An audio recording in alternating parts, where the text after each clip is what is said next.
you've had experience in working in both state and independent, I mean, what do you see as the key differences? There's the obvious things, but your insights. Well, that's a really interesting Question. question. Mm. Yeah, it's a crucial question.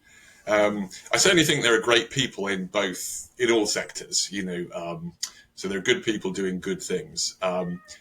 The I would say that in terms of independent boarding schools, one of the key features is just the range of opportunity. There's so many things going on. I love the 24/7 cycle of schools that have things in the evenings and at weekends as well. And of course, class sizes is a huge difference. I think you can absolutely have. I mean, my son would be having lessons with just two people in the class in his sixth form, or in a GCSE, you might have 12 people studying, French or something.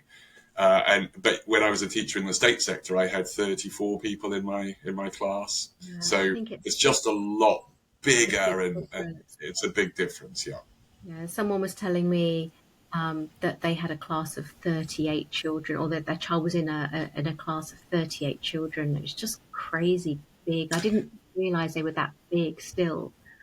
They are, and it obviously depends on the class and it depends on the school, but it's got that sense of organized chaos. So when I was teaching, I had to just give, you're giving 30 seconds to each child and teaching to the group. And I do find that you can build a lot more in terms of relationships at some of these smaller or private schools, and that's one of my passions is this idea of developing. You're not just kind of teaching your subject and throwing it out there. You're developing relationships that help people learn. My passion as a leader, my passion as an educator is always about looking at how people learn and grow and get better every day. That's an interesting point. I suppose those large classes in the state sector, actually we sometimes talk about what drill and kill, or teacher talking time. It's really one to many, isn't it? It's just delivering content, and there just can't be an awful lot of time to check, how each child is digesting that information, what extra support they might need, or any differentiation within the group. It must be very difficult for one teacher to cope.